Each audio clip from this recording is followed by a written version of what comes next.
Imagine holding a small, heavy piece of American history in your hand, a coin that looks rough, powerful, and alive.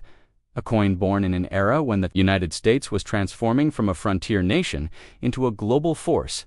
The 1913 Buffalo nickel is not just money, it is a story of ambition, struggle, art, politics, and the soul of America itself. And once you understand where it came from, who created it, and why it looks the way it does, you will never see coins the same way again. This is the moment.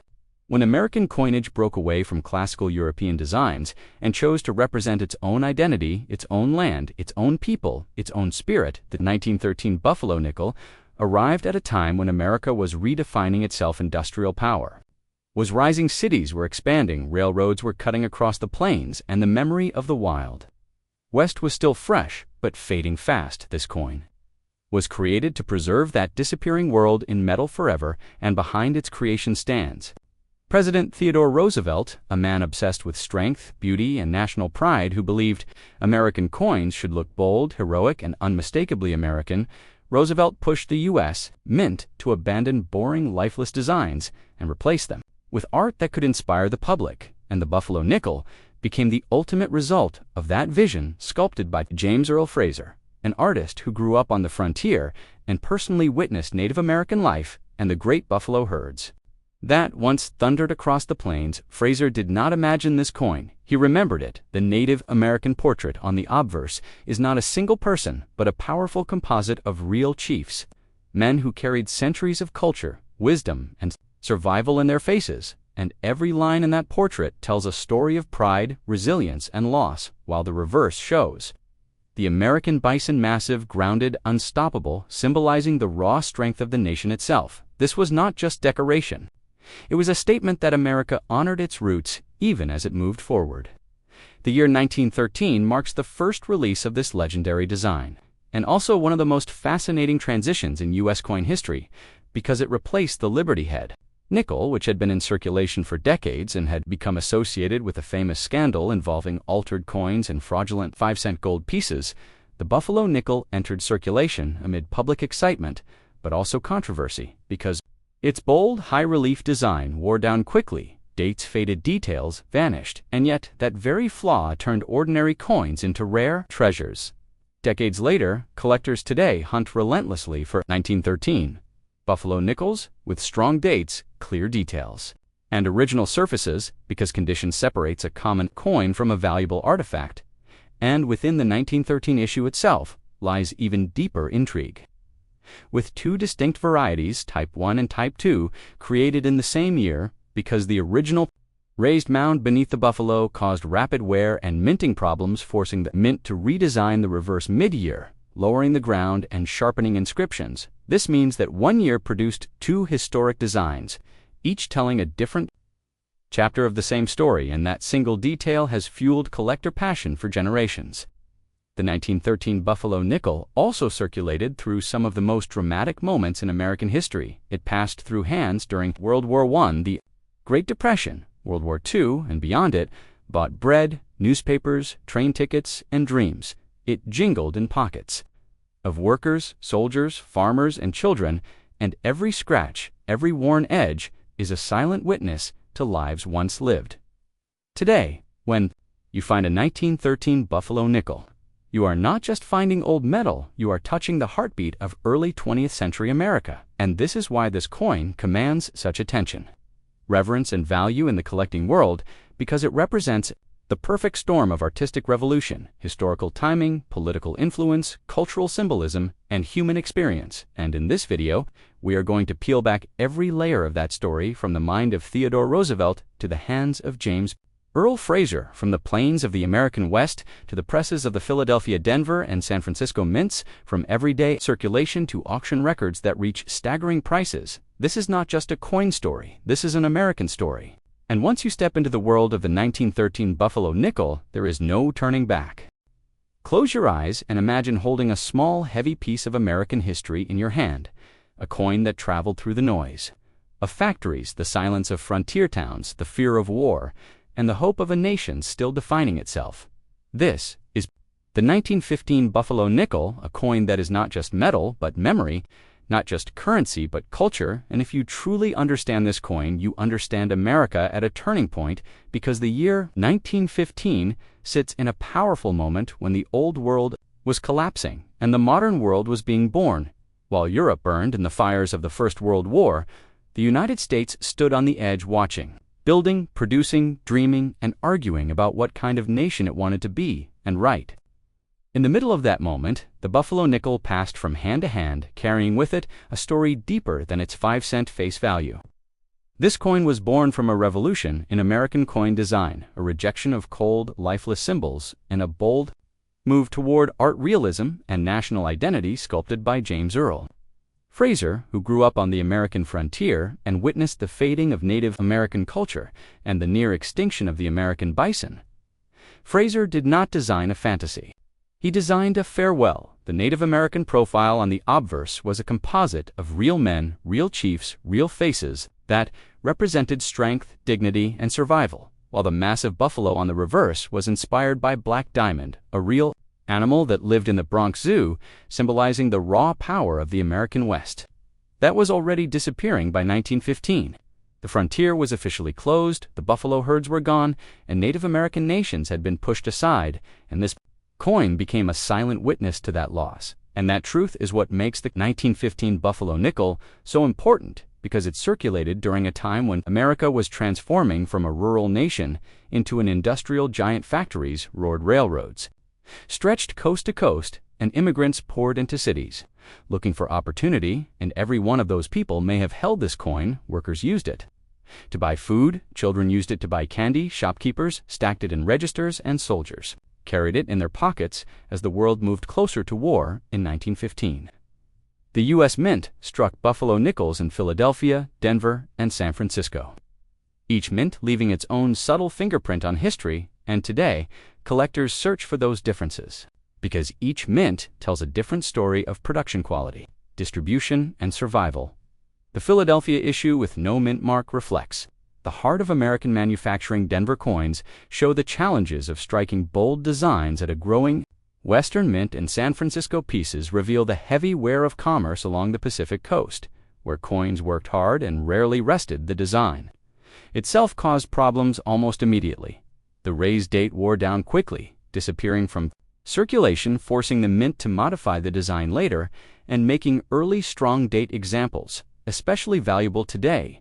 And when you look at a well-preserved 1915 Buffalo nickel, you are seeing something rare, a survivor that escaped decades of pockets, cash drawers, and time itself. Grading becomes everything, because the difference between a worn example and a sharply struck coin can mean the difference between a few dollars and a life-changing amount of money. Collectors study the horn, detail on the buffalo, the braid in the hair, the sharpness of the date, and the mint mark placement, because every detail matters, and errors, varieties, and exceptional strikes turn ordinary coins into legendary finds. But beyond value, beyond rarity, beyond grading, lies the deeper power of this coin. It represents a nation wrestling with its identity, balancing progress with tradition, expansion with loss, pride with regret. The Buffalo nickel was a bold, artistic statement that America was ready to tell its own story in its own way, and the 1915 issue sits right in the center of that narrative.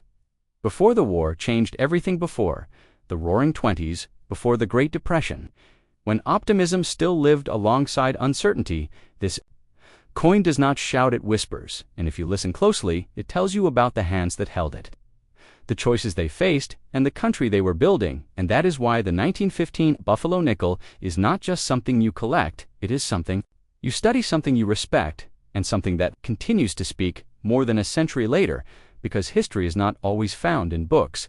Sometimes it is found in your pocket, waiting for you to notice it.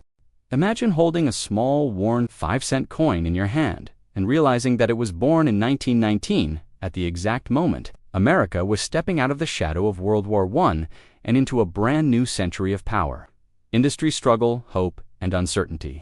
This is not just a Buffalo nickel. This is a time capsule made of metal, a coin that passed through the hands of factory workers, returning soldiers, farmers, railroad men, shopkeepers, and children who watched the world change faster than ever before. The 1919 Buffalo nickel is a survivor of one of the most dramatic years in United States history, a year when the war was over, but its impact was everywhere when inflation hit hard. Labor strikes shut down entire cities, and the American identity itself was being reshaped, and every single 1919 Buffalo nickel carries those stories silently locked inside its design.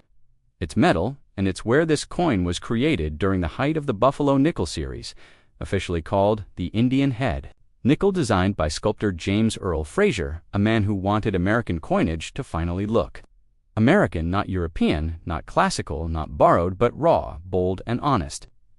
Fraser grew up on the frontier and witnessed Native American culture disappearing before his eyes, and massive bison herds being wiped out by westward expansion. So when he designed this coin, he was not just creating money, he was creating a memorial. The powerful Native American profile on the front is not one person, but a composite of several real chiefs representing strength, dignity, and endurance, while the buffalo on the back, modeled after a real animal named Black Diamond from the Bronx Zoo, represents the untamed American West, already fading into history. By 1919, the Buffalo nickel was already difficult to strike properly, and the date often wore down quickly, which is why strong, clear 1919 dates are prized today. The year 1919 itself was chaotic. America faced the Red Summer of race riots, massive labor strikes, including the Boston police strike and nationwide steel strikes. Soldiers returned home expecting opportunity, but found unemployment and rising prices instead. The Spanish flu pandemic was still killing thousands, and fear was everywhere, yet life went on. And these nickels were everywhere, buying bread, newspapers, train tickets, and hope they jingled in pockets. During Prohibition debates, women fighting for the right to vote, and a nation struggling to define freedom in a modern industrial world, the Philadelphia Mint struck the majority of 1919. Buffalo nickels, while the Denver and San Francisco mints produced smaller numbers, making certain mint mark versions more desirable today, collectors study the subtle differences in strike quality die, wear, and surface texture, because Buffalo nickels were struck in relief that pushed minting technology to its limits. Weak strikes, flattened details, and uneven wear are common, making well-preserved examples. Especially valuable, the 1919 Buffalo nickel is also deeply connected to everyday American life. This was not a commemorative coin, it was working money. It rode streetcars, paid for meals, and passed through saloons, general stores, and movie theaters, showing silent films every scratch. Nick and Smooth Edge tells a story of circulation during one of the most intense periods of social change in U.S. history. Today, collectors chase the 1919 Buffalo nickel not just for its value, but for what it represents: a bridge between the wild frontier and the modern age, between hand labor and machine power, between tradition and transformation. When you hold one, you are holding the weight of a nation, rebuilding itself, redefining itself, and moving forward under pressure. This coin reminds us that history is not only written in books, it is carried in pockets, worn down by time, and passed from hand to hand. And as this video unfolds, we are going to peel back every layer of the 1919 Buffalo nickel, from its artistic roots to its minting challenges, from its role in daily American life to its place in modern collecting. And by the end, you will never look at a small 5-cent coin the same way again. Imagine holding a single coin in your hand, a piece of metal struck in 1920, that quietly witnessed the roaring 20s, the fading echoes of the Wild West, and a nation racing toward modern power. This Buffalo nickel is not just money, it is a time capsule forged from ambition, conflict, survival, and American identity, at a moment when the United States was redefining itself after the shock of World War I, when factories roared, cities exploded in size, and the frontier that once defined the nation had officially been declared closed, yet still lived on in the American soul. The 1920 Buffalo nickel, also known as the Indian Head nickel, was born from a bold artistic rebellion against bland, lifeless coinage, and it carries the weight of that rebellion in every line of its design, created by sculptor James Earl Fraser, a man who grew up surrounded by Native American culture and frontier legends. Fraser did not imagine the coin, he remembered it. He had seen Native American faces, weathered, proud, and fading under pressure of a changing nation, and he had seen buffalo, massive, powerful symbols of the plains, nearly hunted to extinction. Both subjects were disappearing in real time, And Fraser believed American coinage should preserve what the nation was about to lose. The obverse shows a Native American profile, not a single person, but a composite of several real chiefs, including Iron Tail, Two Moons, and Big Tree Men, who represented dignity, strength, and endurance. The reverse shows an American bison often said to be modeled after Black Diamond, a massive buffalo living at the Bronx Zoo. It stands heavy, grounded, and unstoppable. This was not a decorative image, it was a statement in 1920 when this coin entered. Circulation America was restless. Soldiers were returning from war, industries were shifting from wartime production, inflation was rising. Labor strikes were shaking, cities and prohibition had just begun transforming society overnight. People were drinking in secret speakeasies, organized crime was taking root, and the promise of easy wealth danced in the air. The Buffalo nickel passed through all of it. It bought bread during shortages, it rattled in pockets during jazz-filled nights, and it crossed hands in rural towns where horses still outnumbered cars. The 1920 issue was struck at 3 mints Philadelphia, Denver, and San Francisco, each with its own story. Philadelphia coins were the backbone of commerce. Denver coins traveled the wide-open West, and San Francisco coins fueled trade along the Pacific coast and beyond. Yet, despite large mintages, the Buffalo nickel was notorious for poor striking. The high-relief design wore down quickly. Dates vanished, buffalo horns flattened, and many coins became dateless within years. This makes surviving well. Detailed 1920 Buffalo nickels, especially from Denver and San Francisco, incredibly desirable today. Collectors chase strong strikes, clear dates, and full details because they know how rare it is to find one that escaped heavy circulation. Every mark on these coins tells a story of hands that held it, wages that were paid, meals that were bought, and dreams that were chased. The metal itself, a copper-nickel alloy, was chosen for durability, yet even that could not fully protect the design from the grind of daily use, which only adds to the legend of the series. The 1920 Buffalo nickel exists at the crossroads of art and commerce, history and survival. It represents a moment when the United States dared to put real American imagery on its money, not symbols borrowed from Europe, but faces and animals born of its own land. It is a coin from a year when America stood on the edge of dramatic change, unaware of the Great Depression just a decade away, unaware that the buffalo and the old ways would soon exist mostly in memory and museums. This single nickel carries the weight of that innocence and that loss, and that is why today it commands attention, respect, and value far beyond its face worth. It is why collectors, historians, and storytellers return to it again and again, because the 1920 Buffalo nickel is not just collected, it is listened to, and if you slow down and truly look at it, this coin will tell you the story of America becoming modern while desperately trying not to forget where it came from.